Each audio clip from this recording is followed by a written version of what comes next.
A ver, piensen en esto por un segundo. Una sola firma, una decisión financiera que se tomó hace décadas. ¿Se imaginan que algo así pueda cambiar una vida por completo? Bueno, hoy vamos a meternos de lleno en un caso real que nos enseña justo eso. Es una historia de justicia, de probabilidades y de lo que de verdad cuesta una oportunidad perdida. Ok, el centro de toda esta historia es un fallo, una decisión judicial del año 2026. Salió de la Sala Laboral de la Corte Suprema de Justicia de Colombia, nada más y nada menos. Y ojo, no es un veredicto cualquiera, ¿eh?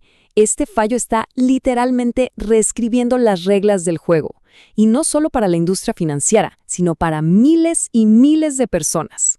Para que entendamos bien el impacto, miren esta línea de tiempo. Es que es un viaje largo. Todo arranca con un cambio, allá por 1998. Luego, ¡pum!, el golpe de realidad en 2020. Llega un primer veredicto en 2024. Y finalmente, en 2026, aparece el precedente que lo pone todo patas para arriba. Estamos hablando de un recorrido de casi 30 años, imagínense. Y bueno, en el corazón de todo este enredo legal hay una persona de carne y hueso. Se llama Marta Patricia Briceño Correa. Y fue una decisión que ella tomó allá en 1998, cuando decidió cambiar su plan de pensiones, lo que desató esta batalla legal que duró décadas. A ver, para entender la decisión de Marta, hay que saber que en Colombia el sistema de pensiones es como un cruce de caminos. Por un lado está el sistema público. Piénsenlo como si fuera un pastel gigante comunitario del que garantizan una porción. Y por el otro está el privado, que es más como hornear un pastel propio. Claro, el tamaño de ese pastel va a depender de cómo le vaya al mercado. Pues bien, en 1998, Marta cambió su pedazo de pastel garantizado por la promesa de hornearse uno mucho más grande por su cuenta. Bueno, ahora saltemos en el tiempo hasta el 2020. Llega el momento que Marta tanto esperaba, su jubilación, la hora de la verdad.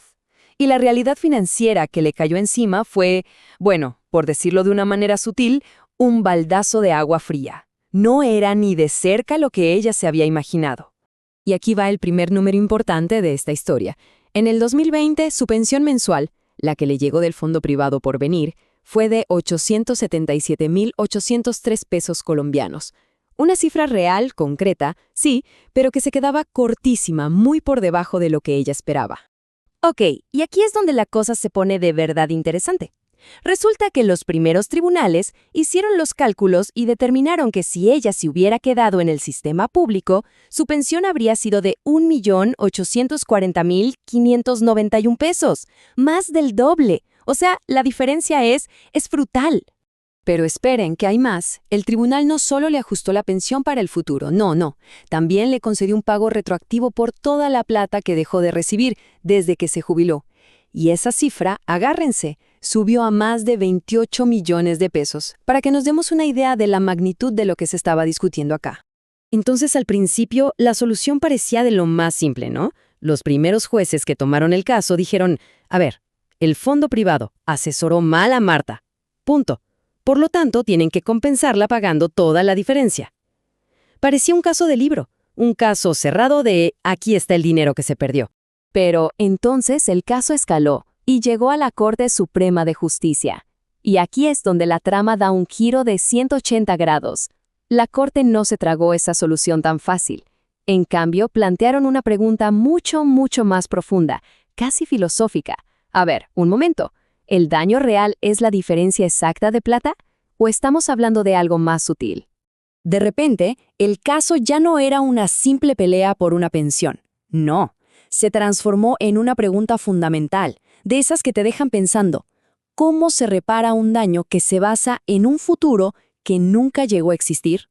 Y la respuesta de la Corte Suprema llegó con un concepto legal que es la clave de todo esto: pérdida de oportunidad. A ver si lo explico fácil. El punto central es que no se compensa por el premio gordo de la lotería que no se ganó. No, se compensa porque se quitó el boleto con el que podría haberse ganado. Lo que se repara es la pérdida de la chance, de la posibilidad, no de algo que era seguro.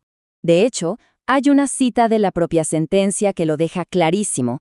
El daño que se repara es la razonable probabilidad de obtener una ventaja no el monto exacto del provecho. Fíjense en esa diferencia, porque es fundamental. Es lo que cambia todo el panorama. Se indemniza la probabilidad, no el resultado final. Ok, pero ¿por qué la Corte se fue por este camino? Bueno, porque seamos honestos, el futuro es incierto, ¿no? En 1998 nadie podía garantizarle a Marta una pensión más alta. Imposible. Dependía de un montón de variables. Sus futuros aportes, posibles cambios en la ley, cómo se comportara el mercado, era, en el mejor de los casos, una posibilidad. Por eso, el mal consejo no le quitó algo seguro, le quitó la oportunidad de ir a por esa posibilidad. Y claro, las consecuencias de esto son enormes. Esta decisión no es solo sobre el caso de Marta, para nada. Esto sienta un precedente que redefine por completo la responsabilidad que tienen todos los asesores financieros del país. Y para que esto se pueda aplicar en otros casos, la Corte definió un nuevo marco como una receta de 3 pasos. Paso número 1. Hay que probar que el asesor tuvo la culpa, que no hizo bien su trabajo. Paso número 2. Hay que demostrar que de verdad se perdió una oportunidad real. Y paso número 3. Hay que conectar directamente ese mal consejo con la oportunidad que se perdió. Los 3 pasos tienen que cumplirse. Miren esta tabla, porque resume perfectamente el cambio de chip. Antes, con el fallo anterior, ¿qué se reparaba? La diferencia total. Se asumía que la mejor pensión era algo seguro, una certeza. Ahora, con este nuevo precedente de pérdida de oportunidad, ¿qué se repara?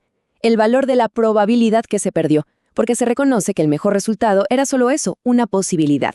Y entonces, ¿qué pasó con Marta, con la persona que empezó todo esto? Bueno, aquí viene lo irónico.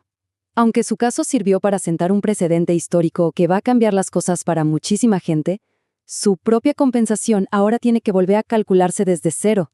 Su caso regresa a un tribunal inferior para que lo analicen con estas nuevas reglas del juego. Y todo esto nos deja con una pregunta final, ¿no? Una pregunta que, la verdad, va a quedar resonando en los tribunales y en las oficinas financieras por años. Es la gran pregunta que este fallo nos pone a todos sobre la mesa. ¿Cómo se le pone precio, de verdad, a una oportunidad perdida? ¿Cómo se calcula el valor de un camino que nunca se tomó?